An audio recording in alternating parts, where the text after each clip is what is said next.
Part 1. To listen to our weekly hour on conservation issues. First, you have some time to look at questions 1 to 4.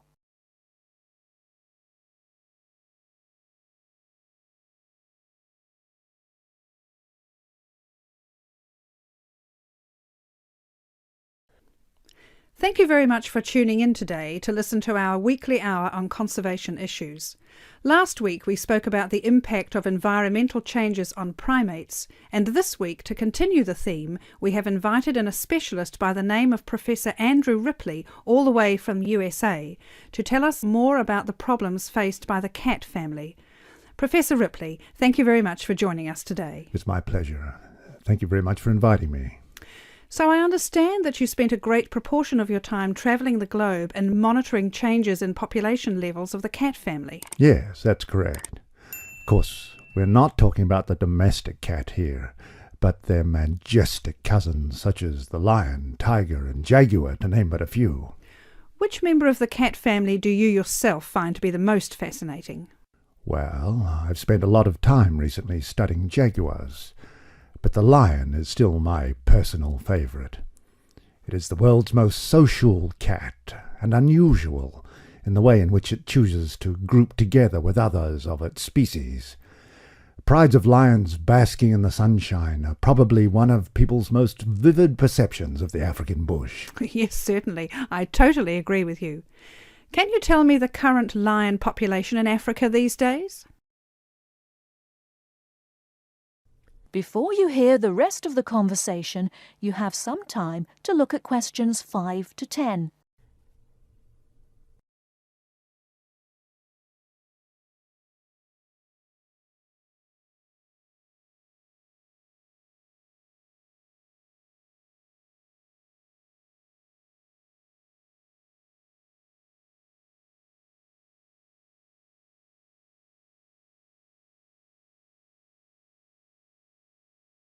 Now listen and answer questions 5 to 10. Well, it's very difficult to measure it accurately. Figures range from 100,000 to as few as 30,000. But it's generally estimated that there are 50,000. In order to maintain the population and protect the species from poachers, many are moved to protected areas. Which member of the cat family do you feel is most at risk? For different reasons, a number of species of the cat family are endangered, sometimes due to natural predators or environmental changes, but mainly because of the threat of hunters. For example, I'm sure you're aware the bones and body parts of tigers have been and still are traditionally used in medicines in the Far East. And because of this and the demand for medicine made from tiger parts, their numbers have been falling for some time, and to date there are fewer than 6,000 tigers living in their natural habitat of the forests and plains of Asia. What is being done to curb the population decrease? Well, specialists such as myself work closely with conservationist groups such as the World Wildlife Federation, or WWF, to protect tigers from illegal hunting. WWF considers the drop in tiger numbers to be catastrophic, and they are working hard to conserve the populations in China, India, Indonesia, Malaysia, Thailand, Vietnam, and Russia. I understand that poaching is not the only problem faced by the leopard. Let me get this right. Is it the snow leopard which lives in the mountains in Asia? Yes, it is. Poaching has been a problem, but not the most important. Its natural prey, the animals it hunts, is declining too.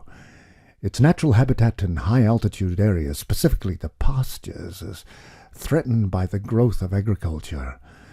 It is this that is causing the main problem for the snow leopard. It is going to be extremely difficult for numbers to recover, but again, the WWF has been working hard to continue to fund projects to aid the snow leopard in Nepal and Pakistan, and hopefully Bhutan very soon. Well, this is fascinating information you are giving us, Professor. We are just going into a short commercial break. When we come back, I have a few questions for you about the puma and the jaguar. Remember, listeners, there will be an opportunity to phone in and voice any opinions or questions you may have for the Professor in 10 minutes.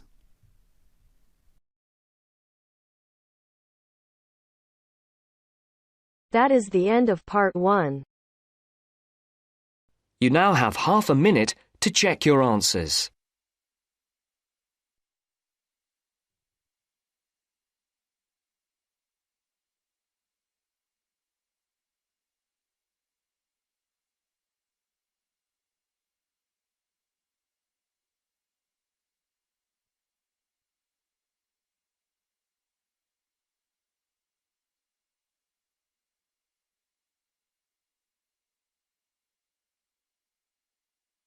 Now turns to part 2. Part 2. You will hear the principal of a university welcoming his students. Look at questions 11 to 17.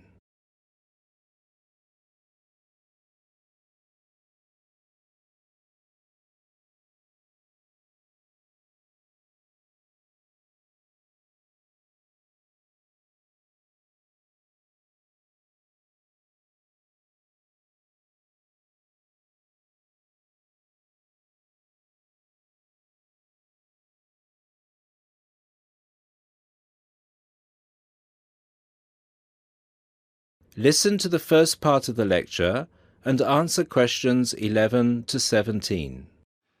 Good afternoon, ladies and gentlemen. I'm Dr. Donovan, the principal of Don Levy University, and I would like to welcome you to the Dinglewood campus, which is one of the 3 campuses belonging to this university. This campus, Dinglewood, is where I have my office, and it's also the location of the Languages and Science campus, so some of you will be studying here. Dinglewood is the most northerly campus. The Business Studies blocks are in the Churchdown campus in the centre of town, and the Southern or Trailway campus, where history and architecture are situated, is to the south of the town. Those of you who are enrolled in any of those courses will be taken to your respective buildings at the end of this meeting. Those of you studying on the Dinglewood campus, you will have a tour later too. This building we are assembled in is the office or administration block, Block 39, and is where the weekly meetings are held. You are welcome to attend these meetings, as are all the university staff. You may want to, as many university issues are discussed at these weekly meetings.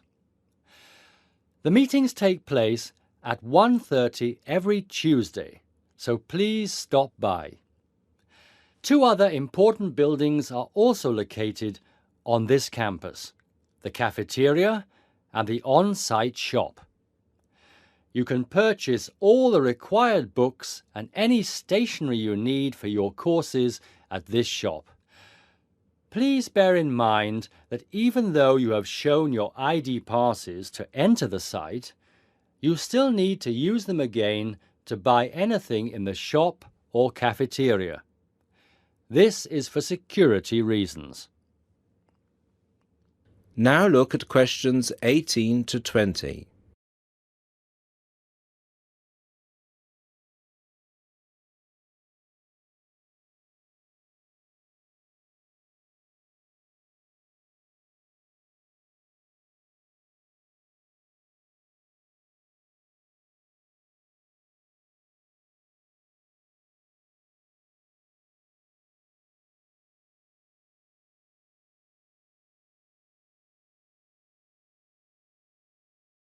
As the lecture continues, answer questions 18 to 20. Now, if I could draw your attention to the back page of your joining instructions booklet, you will see a small map of this campus, Dinglewood. The block we are in now, the Office and Administration block, is located between the Languages Centre, Block 38, and the Physics School, Block 30. That's 30. These are both on the right of the plan. The cafeteria, which is open from 7 a.m. to 9:30 p.m., is on the left of the plan. It is between the chemistry block, number 35, and the university shop, block 33. At the university shop, you can get all you will need in terms of course materials. The biology block is block number 29, and you'll find the biology block between the chemistry block and the languages centre. Be careful with the numbers, as they are not always logical. As you will see, there are gardens on the right-hand side of the gate. These are being extended over the next 2 months, and a memorial fountain is being installed in the middle of the campus. This means that the campus will be very noisy during normal working hours. However, the campus will look much nicer when it is all finished. Right, so that's it for your initial campus orientation. At this point, could the language students all follow me, please? And the rest of you, please assemble under the banners which show your main topic of study, and you will be directed to the other campuses. That is the end of part 2. You now have half a minute to check your answers.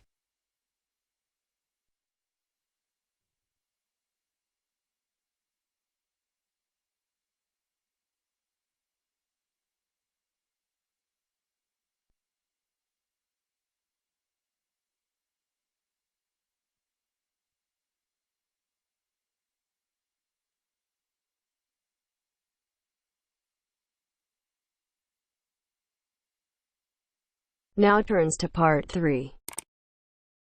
Part 3. You will hear a woman called Tanya talking to her friend called Simon, who lives abroad. Tanya is planning to visit Simon. First, you have some time to look at questions 21 to 24.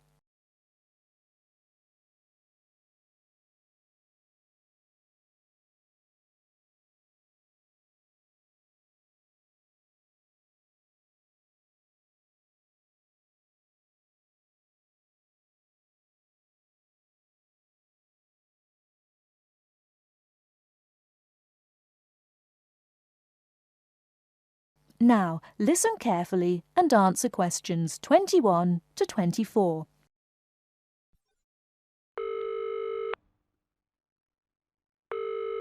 Hello? Hi, is that Tanya? Yes, Simon. Lovely to hear you. How are you? Very well, and we're so looking forward to seeing you. So am I. Now, I don't have a lot of time, I'm afraid, so I wanted to make sure we've got all your details. Have you confirmed your flights? Yes, I'm definitely coming on the 22nd of June. Excellent. Have you got your flight number? Not with me, I'm afraid, but I promise I'll email it. Let me make a note of all this. Yes, do, because one of us will try to come and collect you from the airport if we can. I presume you'll be coming into Terminal 1? I don't know. I'll have to find out which one it is. Yes, you must. We don't want to be waiting at the wrong one. But hang on, I'll be arriving at about lunchtime, and that'll mean you have to take time off work to pick me up. You really mustn't do that. Look, we're not all that busy at work, and if there's a problem, I can text you when you arrive, and you can take a taxi. Okay. There's a really good company called Pantera. Can you spell that? It's Pantera.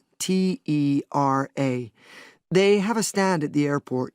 You can't miss it, and they're really reliable. Great, thanks. How far are you from the airport? About 40 minutes. And you're near the city centre, aren't you? We're east of it, actually. Don't tell the driver city centre because you'll really get caught up in traffic. Okay, and I'll make sure I carry your address with me. Now, have you got my mobile, cell phone number? Yes, you sent it last month. But I tell you what, I don't think I've got yours. I'd better have it now, just in case.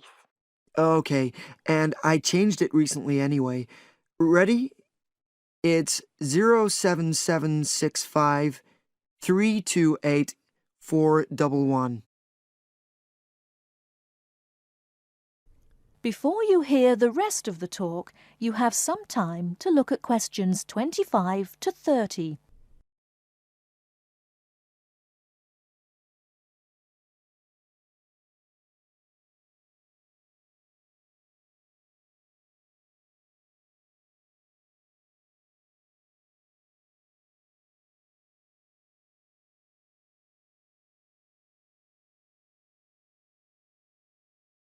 Now listen and answer questions 25 to 30.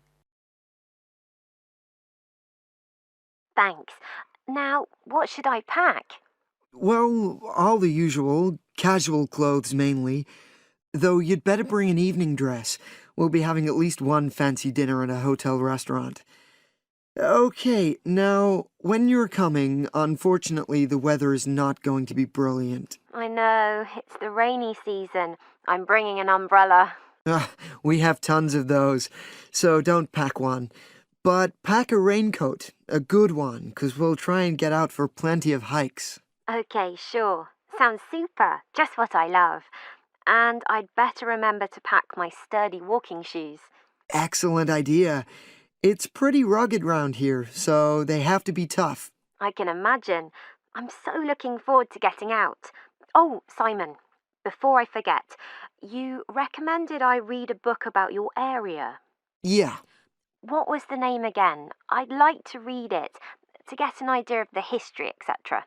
It's called Mountain Lives, and it's... Hang on, I'm just writing it down. Okay? And it's by Rex Campbell. Great. I'll try and get hold of that. Well worth it. Now, the really important things are gifts. Oh, don't worry about that. Just bring yourself. I know. But I'd like to get something for your parents. What about Janice? I know she loves English tea. Oh, that's very kind, but she's not drinking so much of that these days.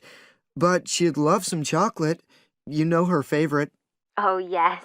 That'd be nice. I'll do that. And Alec, is he still into racing? Very much so.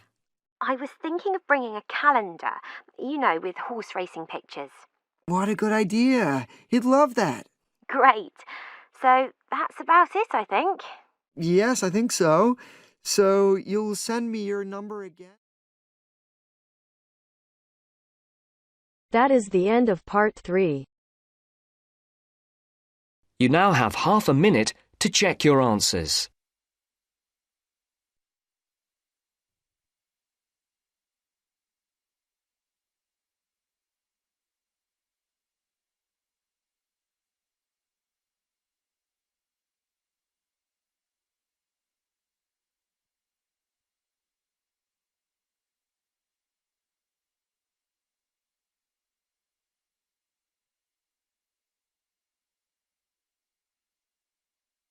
Now turns to part 4. Part 4. You are going to hear a talk given by Dr. Wallace. First, you have some time to look at questions 31 to 40.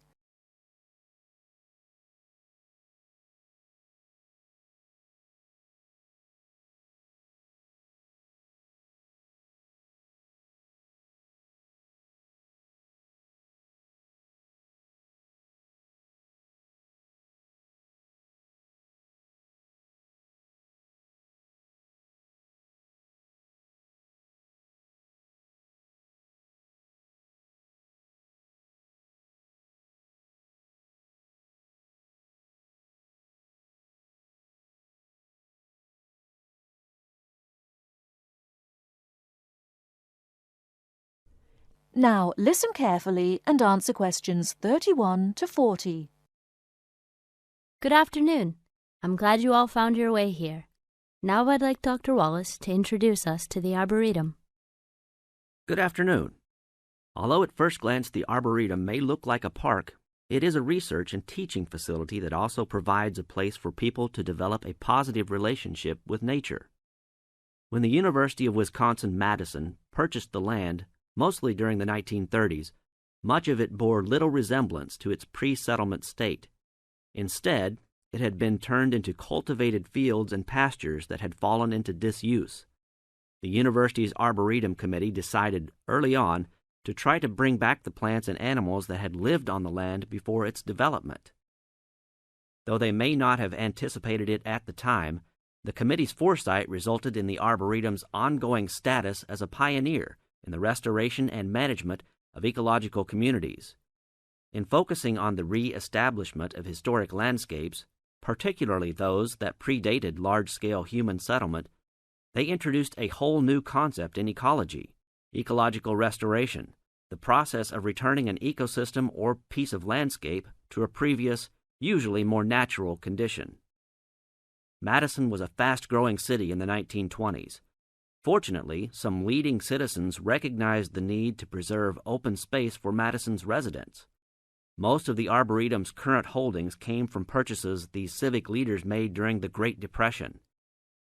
In addition to inexpensive land, the Depression brought a ready supply of hands to work it. Between 1935 and 1941, crews from the Civilian Conservation Corps were stationed at the Arboretum and provided most of the labor needed to begin establishing ecological communities within the Arboretum. Efforts to restore or create historic ecological communities have continued over the years, with the result that the Arboretum's collection of restored ecosystems is not only the oldest, but also the most extensive such collection. In addition to these native plant and animal communities, the Arboretum, like most arboreta, has traditional collections of labeled plants arranged in garden-like displays. These horticultural collections, featuring trees and shrubs of the world, are the state's largest woody plant collections. That is the end of part 4. You now have half a minute to check your answers.